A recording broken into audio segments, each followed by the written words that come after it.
Hey guys, this is KK Creatures, and in this video I'm going to show you how to make an egg incubating box for crested geckos.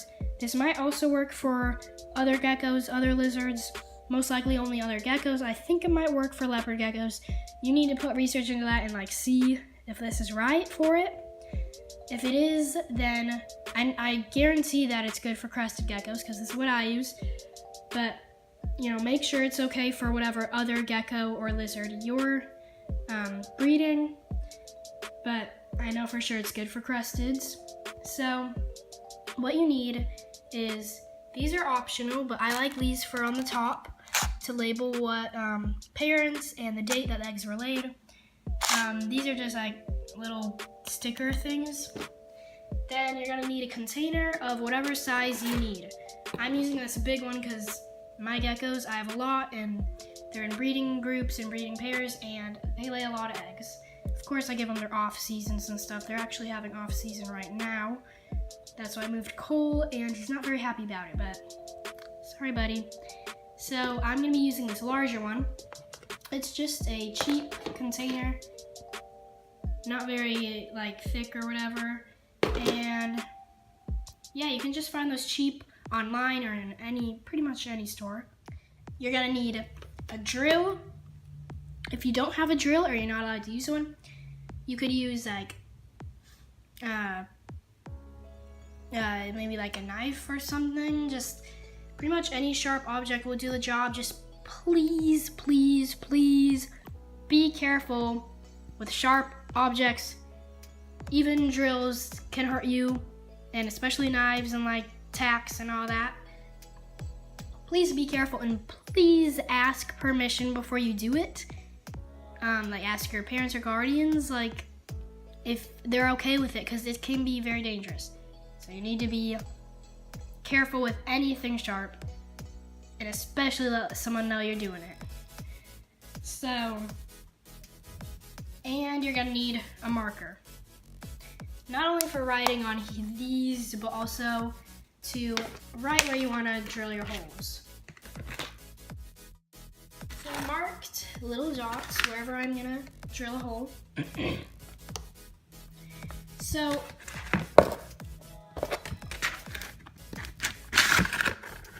stay still, okay. That's where I'm gonna be putting the substrate. So you're gonna want the holes to be a little bit above that. You don't want to be have them be directly where the eggs are gonna be sitting. So putting them a little higher too, that'll be good too. But I'm just kind of marking how spaced out and how many and where I'm gonna put them. So I'll show you that. It really depends on the container you're using. This is a big one, so I'm putting a little bit more ventilation. If you're using a smaller container, half the size or a little bit less than that, or even just a fraction, for one about this size, do 1 or 2 holes on each side. For something half this size or near that, do 3 on each side, and 1 for this size. I don't know how much bigger you could get, but pretty much just space them out about 1 inch or 2, depending on whatever you're using. So you can see 1, 2, 3, 4 on the long side, 3 on the shorts, and of course it's a rectangle, so gonna be like that. So now for drilling.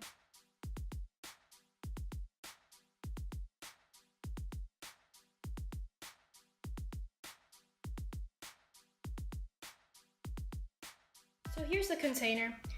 You can see that the holes I drilled in, keep them about this same size or smaller, a tiny bit smaller, but about the same size, because you want good air ventilation, but you don't want it to be completely aired out and completely dry, or completely way too humid and not enough air.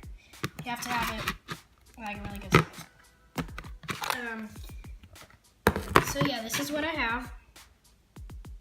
No holes in the bottom, of course, and no holes on the top. Only on the sides. Let me get rid of this line real quick.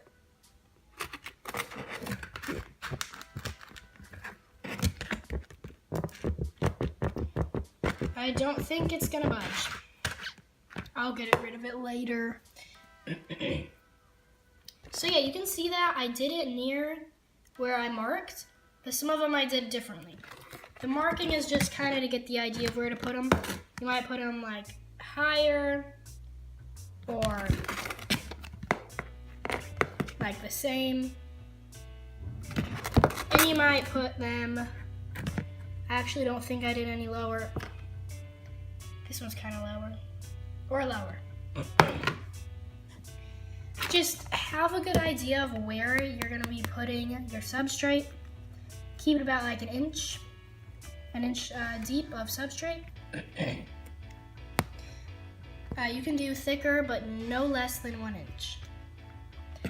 And yeah, just kind of give it some space for those little eggs. And now for the other stuff. For this step, you're gonna need some Repashy. This is at least what I recommend. Repashy, or however you call it, Super Hatch. This can be found at online, guaranteed. Just go to repashy.com or just look up Repashy, you'll find it. You can also use like some other soils and stuff, but I don't like that. I wouldn't try it. You don't want to risk the little babies' lives. I've always used Repashy Super Hatch, and I've had many successful hatches. I've only had one unsuccessful hatch, and that's because it was my first egg. And of course, the egg was didn't have enough calcium, so it was completely messed up, and that was a very rare experience that should not happen for you if you've done enough research and really gotten your geckos ready. But I do recommend Repashy Super Hatch. It is a nice sized tub, and it was only $17. So a really good deal for this huge amount. You will probably not get through all of this unless you're like a huge breeding company or something. That would be awesome if I was helping a huge breeding company, or even a starting one. If I just help anyone, that would be awesome. And yeah, so let me open this thing up and I'll show you what to do with it. So this stuff is like a bunch of stones. It's like gravel, but don't use gravel. It's like special gravel moisture stuff. Anyways, you're gonna pour it into here, and you're gonna notice it's really dry when you pour it in. Oh, by the way, if you haven't already, make sure you get rid of these little like things that are sticking out. I forgot to mention that, and you wanna probably do that. But you're gonna pour it in, and you're gonna realize it's like pretty dry, and it's gonna have dust fly up everywhere. So if you're allergic to dust, be careful, because it's gonna have dust fly everywhere, and you'll see in the video. You'll see less in the video than it actually happens. It's a lot of dust, and it flies up because this is old, like dry, dusty, gravelly stuff. And you know, when you're driving in gravel, all this dust is flying everywhere. This is kind of like that, but right in your face, so be careful. Then you're gonna need to pour water. Got my water right here, by the way, it's distilled. Make sure you distill your water, especially when you're dealing with gecko eggs, like little fragile baby eggs. To distill water, you just need to buy the reptile. I use Reptisafe, REPTISAFE, Reptisafe water conditioner. It works great. If you have a different conditioner you use, I bet it's awesome too. There's all sorts of brands out there. So yeah, just make sure you're using Reptile conditioner, Reptile, I just lost it. What's it called? Man, that just slipped from my brain. But anyways, oh yes, distilled. Make sure you distill your water with some sort of Reptile conditioner. And then when you pour it in there, it'll start to moisten, and the dust will go away, hopefully. And it'll kind of settle, and And just wait a little bit, you can put your eggs right in. So let's get started. So, if I can do this with one hand, that would be great.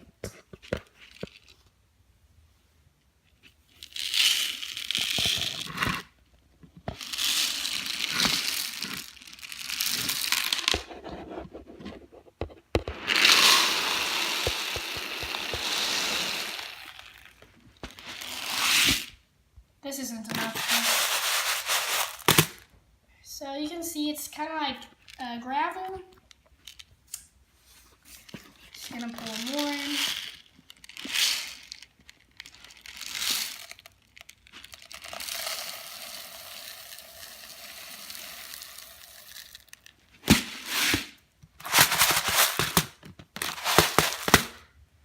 Still not enough. This is requiring a lot.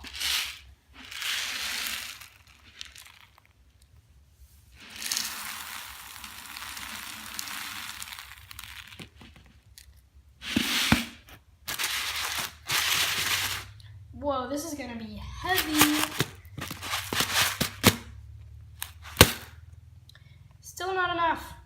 You probably won't have to use as much unless you have something as big as mine. I can't imagine anything bigger.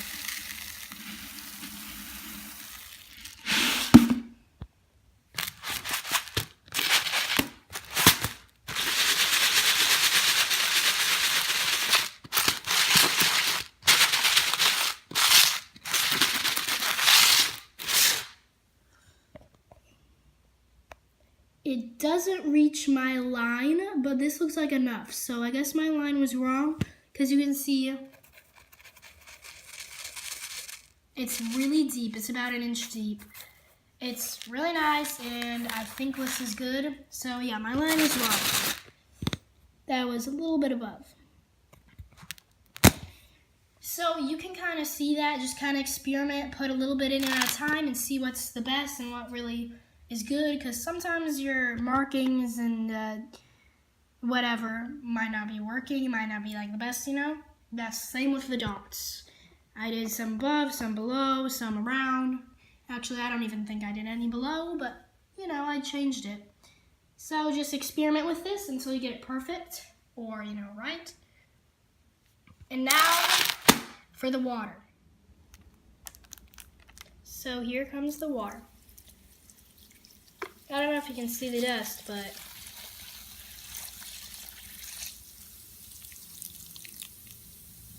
it's steaming, it's sizzling.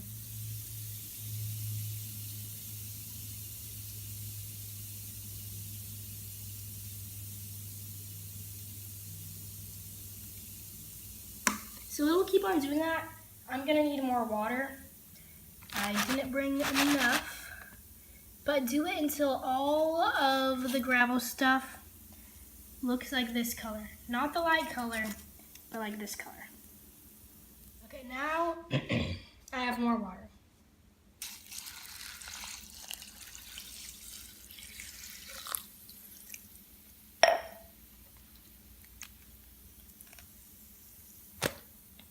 So you can see all that extra water. You should definitely pour that out, because even if it doesn't look like much, like look, the water is rising as it comes out of some of the gravel.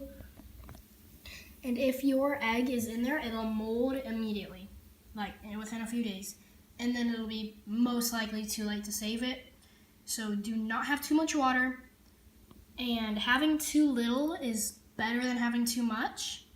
But try to keep it where all of the gravel is the same color. There might be a little bit of water at the bottom, but overall, it's not like soaked. So I'm gonna go dump this out, and then I'll get back on. So there's a nice, delicious cup of gravel water. Delicious. Just kidding, that is disgusting. So here is the new, well not new, but like drained incubator. So, pretty much that's all you have to do. I'll show you me putting the eggs in here, just in case you're kind of nervous when handling eggs. It's not good to handle them too much at all.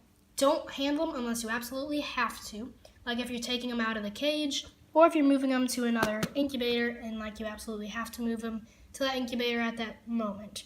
Because, of course, you probably shouldn't touch a developing baby gecko, even if it's in a protective egg. It is, like, it still can absorb things through the egg, like oxygen and all that. So just be careful when handling them, and I'll show you how I do it and how you can make sure that your gecko will be okay. So it's been a few days, and the incubator is ready to put the eggs in.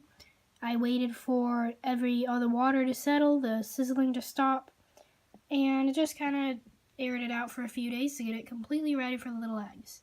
So let's get started. So here are my crested gecko eggs. So I'm just going to show you how to safely put the eggs into your new lay box. Before we get started, you want this to, as I said, you want it to be humid for the eggs to incubate. If you notice that it's like, if you like stick your hand in here, or if you notice on the top there's not like any like fog and it's not really like humid, and you can try misting it, just not on the eggs because they can get moldy. As I said earlier, that'll kill them. So like another way to fix it if it's not humid enough is putting just like duct tape on top of a few of the holes, like just like a few, and just see how that works out. That should fix it. So yeah, just wanted to let you know that before we got started on putting the eggs into the incubator. So go ahead and figure out where you want to put the eggs. So like here I'm going to put Iris's eggs, and these two I'm pretty sure are Iris's, and these 4 are Zelda's Tigresses. So figure out where you want to put them, and then make little indentations in the gravel so they can kind of rest in there, and it can kind of be like a little bed, you know? They'll just go right in.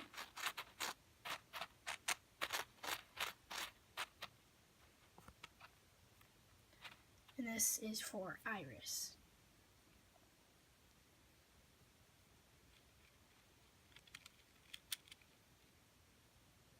Carefully pick them up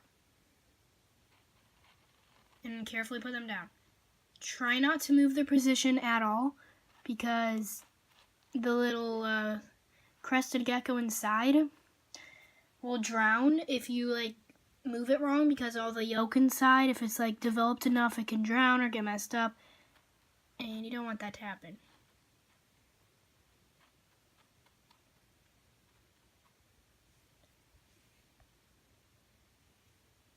So there we go, there's the first one.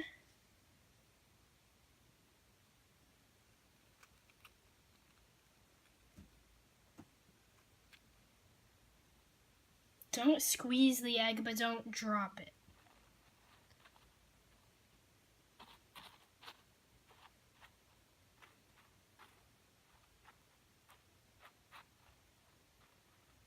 You can see that when I'm pushing this gravel onto it, it's kind of sliding around. As long as it's not toppling or going upside down or like sideways, or as long as it's not like drastic change, it should be good.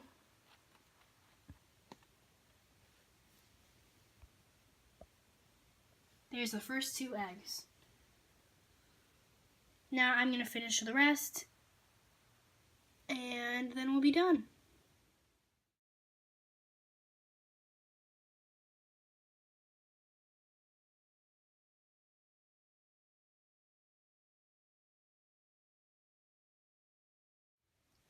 So yeah, now all the eggs are in. I'm going to mist it a few times, show you how I can do that.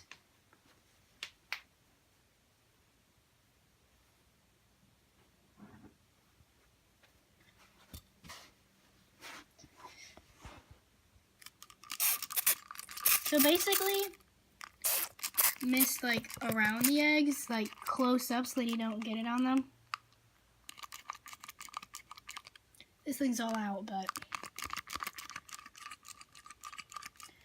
so yeah, just kind of to make sure it's humid enough, but don't get any water on the eggs because once again, they can get moldy very easily and you can't really help them after they get moldy.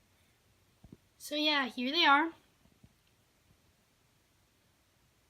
8 eggs. These 2 are actually going to hatch very soon. You can see that they're a lot like rounder, a lot bigger than the other ones.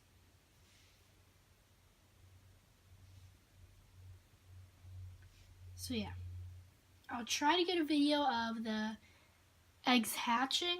If I can't, I'll just get a video of the new babies. But yeah, after these, it'll probably be these, and then these, and then those. It takes a long time for them to hatch though. It's like 8 weeks or so, so close it up. And they're ready to wait until they hatch. So thanks for watching. I hope you learned something from this video. If you have any questions, ask me in the comments below. I will be making a crested gecko breeding video soon. And